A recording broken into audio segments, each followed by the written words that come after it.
ನಮಸ್ಕಾರ ಎಲ್ಲರೂ. ಈ ಒಂದು ವಿಡಿಯೋದಲ್ಲಿ JNM ಆನ್ಲೈನ್ ಅಪ್ಲಿಕೇಶನ್ ಇನ್ವರ್ಟ್ ಆಗಿದೆ.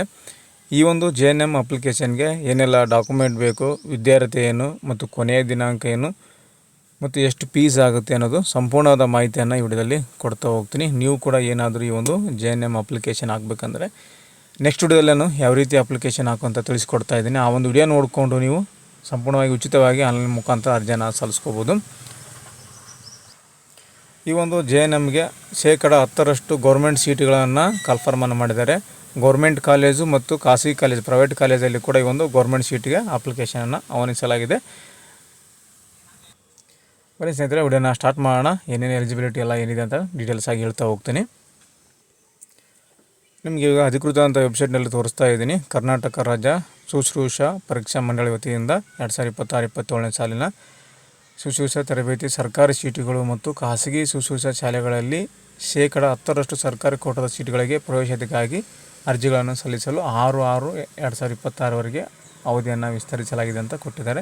ಡೇಟು ಮೊನ್ನೆ ದಿನಾಂಕ 21ಕ್ಕೆ ಕೊನೆಯ ದಿನಾಂಕ ಇತ್ತು. ಅದನ್ನು ಇವಾಗ ಮತ್ತೆ ಎಕ್ಸ್ಟೆಂಡನ್ನು ಮಾಡಿದ್ದಾರೆ. 6ನೇ ತಾರೀಕುವರೆಗೂ ಅವಕಾಶ ಕೊಟ್ಟಿದ್ದಾರೆ. ಮತ್ತೊಂದು 15 ದಿನ ನಿಮಗೆ ಅವಕಾಶ ಕೊಟ್ಟಿದ್ದಾರೆ.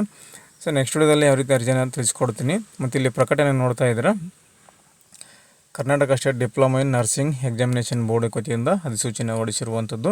ಶೇಕಡ 10% ಈ ಒಂದು ಸೀಟುಗಳನ್ನು, ಗೌರ್ಮೆಂಟ್ ಸೀಟುಗಳನ್ನು ನೀವು ಪಡೆಯುವುದು. ಶೇಕಡ 10% ಗೌರ್ಮೆಂಟ್ ಕಾಲೇಜು ಮತ್ತು ಖಾಸಗಿ ಕಾಲೇಜಲ್ಲಿ ನಿಮಗೆ ಕೊಟ್ಟಿದ್ದಾರೆ. ನೀವು ಖಾಸಗಿ ಕಾಲೇಜು ಮತ್ತು ಗೌರ್ಮೆಂಟ್ ಕಾಲೇಜು ಕೂಡ 10% ಗೌರ್ಮೆಂಟ್ ಸೀಟ್ಗಳನ್ನು ಅಪ್ಲೈನ ಮಾಡ್ಬೋದು. ದ್ವಿತೀಯ PUC ಉತ್ತೀರ್ಣರಾದ ಅಭ್ಯರ್ಥಿಗಳು ಇದಕ್ಕೆ ಅರ್ಜಿಯನ್ನು ಸಲ್ಲಿಸ್ಬೋದು. ಸೈನ್ಸ್ ಯಾರು ಮಾಡಿರ್ತಾರೆ, PUC ಸೈನ್ಸ್ ಮಾಡಿದವರು ಇದಕ್ಕೆ ಅರ್ಜಿಯನ್ನು ಸಲ್ಲಿಸ್ಕೋಬೋದು. ಕೊನೆಯ ದಿನಾಂಕ ಬಂದು 25ಕ್ಕೆ ಕೊನೆಯ ದಿನಾಂಕ ಆಗಿತ್ತು. ಇವಾಗ ಎಕ್ಸ್ಟೆಂಡ್ ಮಾಡಿ 6/6/26ಕ್ಕೆ ಕೊನೆಯ ದಿನಾಂಕನ ಇಟ್ಟಿದ್ದಾರೆ. ನೆಕ್ಸ್ಟ್ ವಿಡಿಯೋದಲ್ಲಿ ಅರ್ಜಿಯನ್ನು ತಿಳಿಸ್ಕೊಡ್ತೀನಿ. ಮೊಬೈಲ್ ಮುಖಾಂತರ ಅರ್ಜಿಯನ್ನು ಸಲ್ಲಿಸ್ಕೋಬೋದು. ತುಂಬ ಈಜಿ ಇದೆ. ಅರ್ಜಿ ಸಲ್ಲಿಸುವ ವಿಳಾಸ, ವೆಬ್ಸೈಟ್ ವಿಳಾಸ ಇಲ್ಲಿ ನೋಡ್ತಾ ಇದ್ದೀರಲ್ಲ, ಇದೇ ಒಂದು ವೆಬ್ಸೈಟ್ನಲ್ಲಿ ಅರ್ಜಿ ಸಲ್ಲಿಸ್ಕೋಬೇಕು. www.ksdeb.org ಅಂತ ಇದೇ ವೆಬ್ಸೈಟ್ನಲ್ಲಿ ಅರ್ಜಿಯನ್ನು ಸಲ್ಲಿಸ್ಕೋಬೋದು. ಅರ್ಜಿ ಶುಲ್ಕ ಬಂದು ಜನರಲ್ದವರಿಗೆ 400 ರೂಪಾಯಿ ಇದೆ ನೋಡಿ. ಅರ್ಜಿ ಶುಲ್ಕ 2A 2B 3A 3B ಅವರಿಗೆ 400. ಪರಿಶಿಷ್ಟ ಜಾತಿ, ಪರಿಶಿಷ್ಟ ಪಂಗಡ SC ST ಕ್ಯಾಟಗರಿ 1 ಅಭ್ಯರ್ಥಿಗಳಿಗೆ 250 ರೂಪಾಯಿ ಆನ್ಲೈನ್ ಫೀಸ್ ಇರುತ್ತೆ.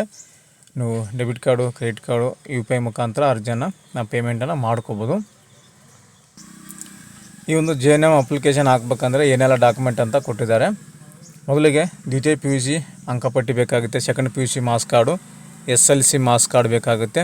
ಇತ್ತೀಚಿನ ಒಂದು ಫಿಸಿಕಲ್ ಹ್ಯಾಂಡಿಕ್ಯಾಪ್ಟರ್ಸ್ ನಿಮ್ಮ ಸರ್ಟಿಫಿಕೇಟ್ ಇದ್ದರೆ ಅದನ್ನು ಕೂಡ ನಡೆಯುತ್ತೆ. PHಗೆ ಯಾರು ಅಪ್ಲೈ ಮಾಡ್ತಾರೆ, ಕೋಟ ಬಯಸ್ತಾರೆ ಅಂಥವ್ರಿಗೆ ಆ ಒಂದು UDID ಕಾರ್ಡ್ ಇರಬೇಕಾಗುತ್ತೆ, ಅಂಗವಿಕಲ ಅಭ್ಯರ್ಥಿ ಆಗಿದ್ದರೆ. ಅದ್ರ ಜೊತೆಗೆ ಜಾತಿ, ಆದಾಯ ಪ್ರಮಾಣಪತ್ರ, ಕ್ಯಾಸ್ಟ್ ಇನ್ಕಮ್ ಪತ್ರ ಬೇಕಾಗುತ್ತೆ. ತಹಸೀಲ್ದಾರಿಂದ ಪಡೆದಿರೋದು. 1ನೇ ತರಗತಿಯಿಂದ 12ನೇ ತರಗತಿವರೆಗೂ ಕನಿಷ್ಠ 7 ವರ್ಷ ಕರ್ನಾಟಕದಲ್ಲಿ ವ್ಯಾಸಂಗ ಮಾಡಿರುವ ಬಗ್ಗೆ ಪ್ರಮಾಣಪತ್ರ ಅಂತ ಕೊಟ್ಟಿದ್ದಾರೆ. ಸ್ಟಡಿ ಸರ್ಟಿಫಿಕೇಟ್ ಬೇಕಾಗುತ್ತೆ.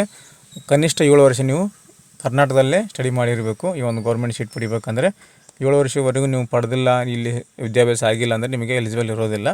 ಮಿನಿಮಮ್ 7 ವರ್ಷ ನೀವು ಕರ್ನಾಟಕದಲ್ಲೇ ವಾಸಂಗ ಮಾಡಿರಬೇಕು. ಈ ಒಂದು JNMಗೆ ವಿದ್ಯಾರ್ಥಿನ ನೋಡೋದಾದರೆ ಕೊಟ್ಟಿದ್ದಾರೆ ನೋಡಿ, 12ನೇ ತರಗತಿ 10+2 ಅಂತ ಕೊಟ್ಟಿದ್ದಾರೆ.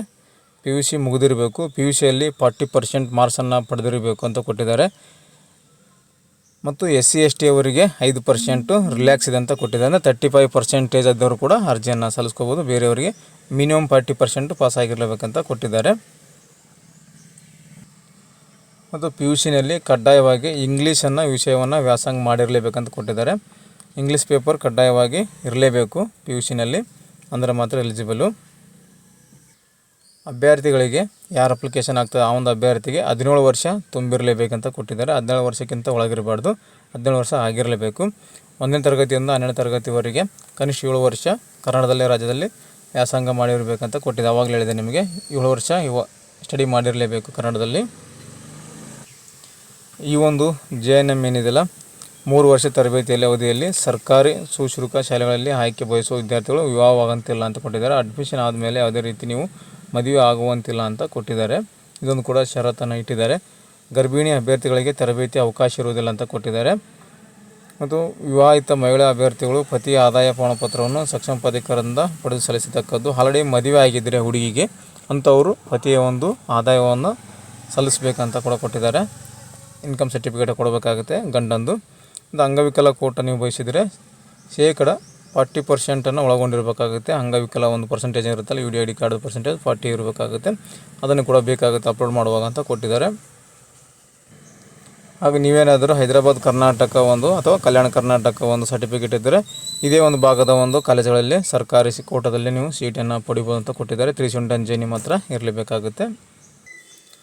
ಕರ್ನಾಟಕ ರಾಜ್ಯದಲ್ಲಿ ಒಟ್ಟು ಸೀಟುಗಳ ಪೈಕಿ ಶೇಕಡ 70% ಕೊಟ್ಟಿದೆ ನೋಡಿ. ಶೇಕಡ 70% ಹೈದರಾಬಾದ್ ಕರ್ನಾಟಕ ಭಾಗದ ಅಭ್ಯರ್ಥಿಗಳಿಗೆ ಮೀಸಲಿಡಲಾಗುವುದು ಅಂತ ಕೊಟ್ಟಿದ್ದಾರೆ. ಕಲಬುರಗಿ, ಬಳ್ಳಾರಿ, ರಾಯಚೂರು, ಕೊಪ್ಪಳ, ಬೀದರ್, ಯಾದಗಿರಿ, ವಿಜಯನಗರದ ಜಿಲ್ಲೆಗಳ ಅಭ್ಯರ್ಥಿಗಳಿಗೆ ಈ ಒಂದು 70% ಸೀಟನ್ನು ಮೀಸಲಿಡಲಾಗುತ್ತೆ ಅಂತ ಕೊಟ್ಟಿದ್ದಾರೆ. ಇದಿಷ್ಟು ಈ ಒಂದು diploma in journal nursing midwifery ಒಂದು ಆನ್ಲೈನ್ ಅಪ್ಲಿಕೇಶನ್ ಇನ್ವರ್ಟ್ ಆಗಿರೋ ಬಗ್ಗೆ ಮಾಹಿತಿಯನ್ನು ಕೊಟ್ಟಿದ್ದೇನೆ, JNM ಬಗ್ಗೆ. ಸೊ ಹೆಚ್ಚಿನ ಮಾಹಿತಿ ಏನಾದರೂ ಕೇಳೋದಿದ್ರೆ, ಕ್ವಶನ್ ಕೇಳೋದ್ರೆ, ಡೌಟ್ಸ್ಗಳಿದ್ದರೆ ಕಮೆಂಟ್ ಮಾಡಿ, ಕಮೆಂಟಲ್ಲಿ ನಿಮಗೆ ಉತ್ತರವನ್ನು ಕೊಡ್ತೀನಿ. ನೆಕ್ಸ್ಟ್ ವಿಡಿಯೋದಲ್ಲಿ ಇವಾಗ ನೋಡ್ತಾ ಇದ್ದೀರಾ, ಇದು ಆನ್ಲೈನ್ ಅಪ್ಲಿಕೇಶನು ಈ ರೀತಿಯಾಗಿ ಓಪನ್ ಆಗುತ್ತೆ. ಶುಶ್ರೂಷಾ ತರಬೇತಿಗೆ ಆನ್ಲೈನ್ ಅರ್ಜಿ ಮೂಲಕ ಅಂತ ಬರುತ್ತೆ. ಸೊ ಇದನ್ನು ಫಿಲ್ ಮಾಡೋದು ಯಾವ ರೀತಿ ಅಂತ ತಿಳಿಸ್ಕೊಡ್ತೇನೆ. ತುಂಬ ಈಜಿ ಇದೆ, ಮೊಬೈಲ್ ಮೂಲಕನೇ ಫಿಲ್ಲನ್ನು ಮಾಡ್ಕೋಬೋದು. ಈ ಒಂದು ಮಾಹಿತಿ ಉಪಯುಕ್ತ ಆಗಿದೆ ಅನ್ಕೊತೀನಿ. ವಿಡಿಯೋ ಇಷ್ಟ ಆದರೆ ಲೈಕ್ ಮಾಡಿ, ಏನಾದರೂ ಕ್ವಶನ್ ಕೇಳಿದ್ರೆ ಕಮೆಂಟ್ ಮಾಡಿ ಅಂತ ಹೇಳ್ತಾ ನೆಕ್ಸ್ಟ್ ವಿಡಿಯೋದಲ್ಲಿ ಅಪ್ಲೈ ಮಾಡೋದನ್ನು ತಿಳಿಸ್ಕೊಡ್ತೀನಿ. Thank you, thanks for the watching.